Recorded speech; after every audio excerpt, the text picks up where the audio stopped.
All right. His website's cuttingthroughthematrix.com, and he is a musician, researcher, and just has an incredible grasp on all things inside this global New World Order system. Really, this attempt to construct an alternative technological system for the elite and to insert us more and more into an artificial habitat where every facet of our lives are controlled, drugs and chemicals added to the food and water, GMO forced on us. Like I was covering earlier, New Jersey and Arkansas passed laws to forcibly inoculate. Well, California's passed a law to inject your kids without your consent.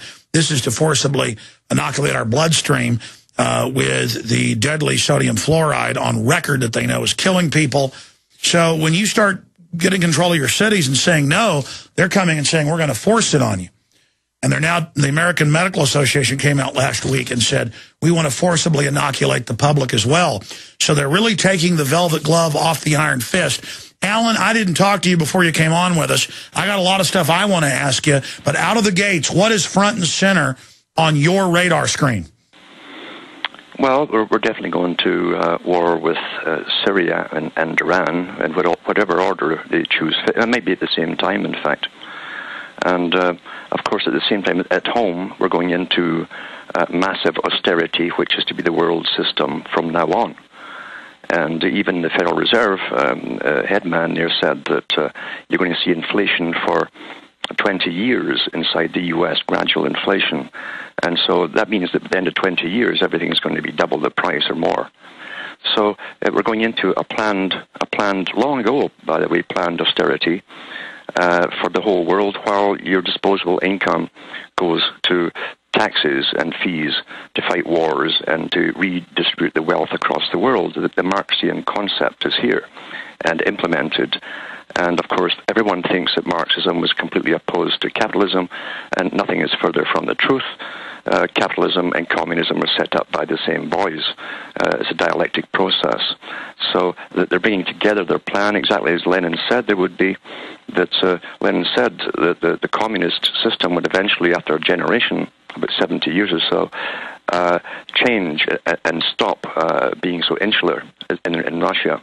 And then it would spread into the West, and the two would merge and become something in between capitalism and communism. Well, this is it, folks. You're here already, and it was planned long before you were born.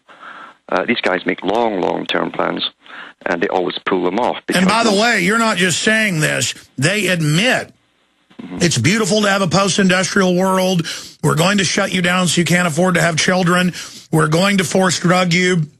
In Austin, they've announced carbon taxes, 80% increase in power bills, and they said it's for the earth, and we're going to pay it to a foreign company.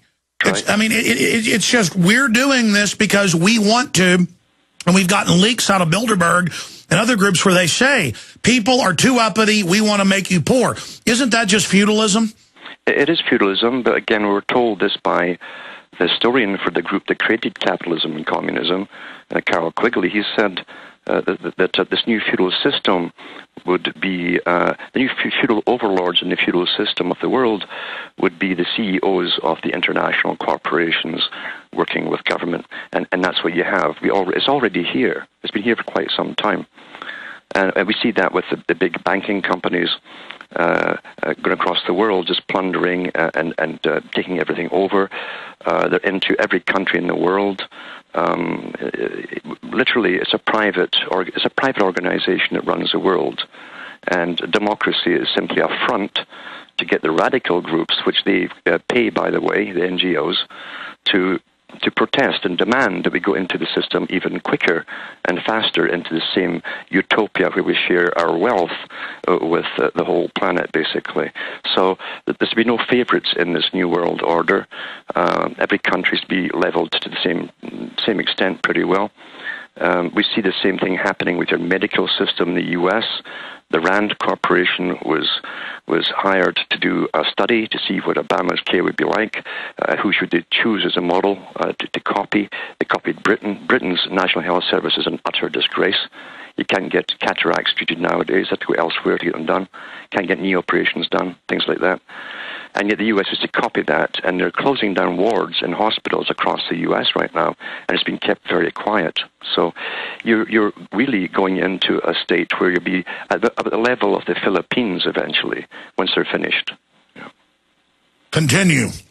Well, the CFR, people keep missing the Council on Foreign Relations, which is just one branch of the Royal Institute of International Affairs, which is the big world order system. They connect all the corporations together. They have their members in IBM right across the board and all the big banking systems. And they also have all their members staffing the Bank for International Settlements, which is the bank which oversees all central banking for every country. And they own all the media. And they tell us where they're taking us and how fast they're going, and they even give you time levels for implementations of different parts of this big agenda. And they're all for carbon taxes, for austerity, and they have no problems at all about literally eliminating what's left of what's called the middle classes. And you're already replaced. We have it all replaced, the middle class, really, by technocracy. Technocrats really are running the show. They'll be kind of semi-important, but the general middle classes are gone. If you go back even further to a high member of the same organization, Margaret Thatcher, she said that eventually, she says, we'll eliminate all small private businesses. It'll be only international corporations, and that's the way it'll be. And she made it almost impossible to run a small business because half the day you were doing paperwork for the government. So it's the same in the States right now, Canada, elsewhere across the world. We're also seeing countries sell off their national assets. Greece and New Zealand is doing it too. Other countries are following. Rothschild himself put forward the bill in Britain last year to sell off the British roads to private international corporations. So we're interdependent. In other words, there are no real nations anymore, as Von Rompuy said in his speech. And just to insert something here, backing up what you're saying again, I remember a decade ago and then a few years ago and then again just last week, in the U.S., Europe, and England, Australia, New Zealand as well, they've cut the white-collar crime and the investigators for tax evasion for billionaires. They don't exist. And they've put them on small businesses, and now they announced last year they're going to focus on blue-collar, who almost pay no income tax just so there's no enforcement. And it turns out all the rich guys pay almost no taxes. Then they double back and say raise taxes on the rich, it's not fair, but the proposal only raises it on the middle class. I mean, it is so diabolical. They are harassing. IRS tells small businesses, we don't like you. We like big companies. We're going to shut you down. Yeah, and they are shutting them down too, and really going after them in every single country. There's no exception. Because it's a world order. People think, well, it can't be the whole world. Yes, it is the whole world. It's a world order. And every country signed on to this world order at the end of World War II when they signed the Charter and the treaties at the United Nations in San Francisco. So it's this is all part of this ongoing New World Order, a form of Marxism, basically, for the people. And Britain, as you know, Britain is the big flagship for testing communitarianism, where literally you displace your local councils, elected councils, and you now have appointed technocrats, basically, that already belong. Let's explain that. Let's explain that, Alan, on the other side, and get into the superflu, SOPA, and more. Of all over the world now trying to forcibly inoculate and forcibly fluoridate water as cities, states, and counties and substates and jurisdictions wake up to it.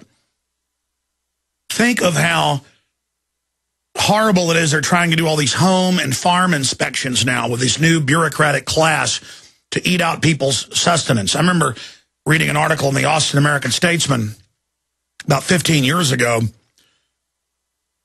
where Tyson Chicken had thousands of violations at one plant alone, but a smaller plant had one violation and got shut down. And that's even in an establishment publication, they admit that. That's what this is all about, shutting everything down. And what's out of control is they want to shut it down to get you impoverished so you're on welfare, living at subsistence level so they can force vaccines and things on you. They force those on people to get their welfare. so they can basically soft kill you. And Alan, they've got a problem, though. More and more it's coming out that they've got cures for cancer but won't let people have it, that the vaccines are killing people. People are waking up to the global banksters. I'm seeing all sorts of awakenings happening. And I know you're usually a little pessimistic as you realize how organized this is, but I do see a challenge to these globalists. Mm-hmm. Well, the thing is, though, you got to remember at all times, everything that you're experiencing now because of the agendas going forth and released into the news, everything was planned many, many years ago, including, I mean, they have 1,000 think tanks working on every aspect of society, including how we'll react to the news 10 years down the road when they release something. And they go through it like a chess game.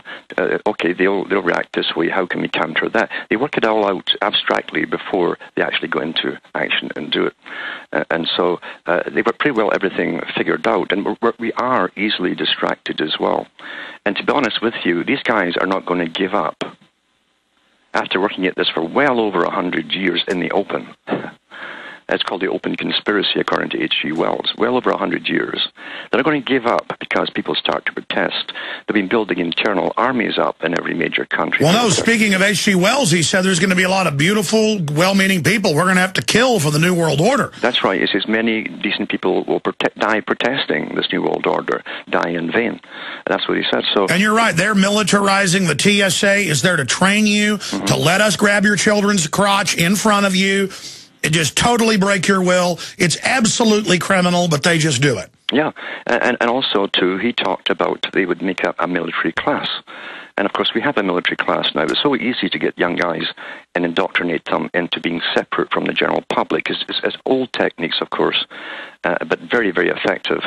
And in Britain, they're training the paratroopers, who are shock troops, to deal with the next demonstrations in Britain.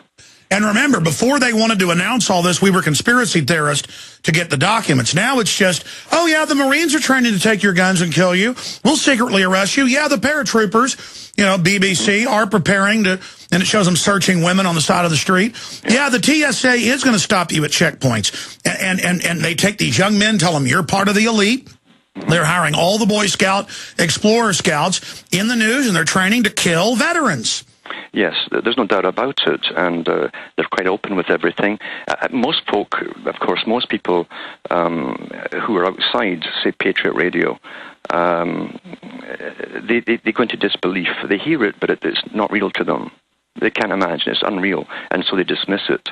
Let me stop you again. Yeah. When it came out about 5 years ago, they were training the Explorer Scouts in every drill to take on gun owners, farmers, people dressed up literally in John Deere outfits and overalls. I would have Explorer Scout people call me going, we are trained to take on extremists, but you're anti-scout. So I'm right about this, but I'm still bad. Or it can't be true, and then when it came out, well, it's okay. And then now it's in the New York Times and other publications. It shows little boys training to kill veterans and training to kill guys dressed up in John Deere outfits. I mean, they train them to kill farmers. If you're into freedom and self-sufficient, they're training giant armies of children who are now, many of them 19 from the first wave of training, to kill you. Yes. And again, this technique was intensely studied by the West, of course, that worked with the Soviets. And the Soviets always say that you go for the child first and you make sure they're yours. It's quite easy, again, to indoctrinate a child, and they are yours for life. I've got the old newscast where it showed the tax police are orphans, and they train kids from age 5 up to 20 to beat people up for the tax money. Yes, and also the CIA, of course, were instigating in Cambodia. And we know what they did there. They trained, it was the young children they gave the machine guns to, and to blast. Let's talk about that when we come back. Yeah, just the Boy Scouts are being taken over. Guys, type in during the break. Girl Scouts and Brownies trained to fight terrorists. And the little girls are trained to spy on mommy now. But it's for the homeland after all. It's for Uncle Chertoff and Mr. Napolitano.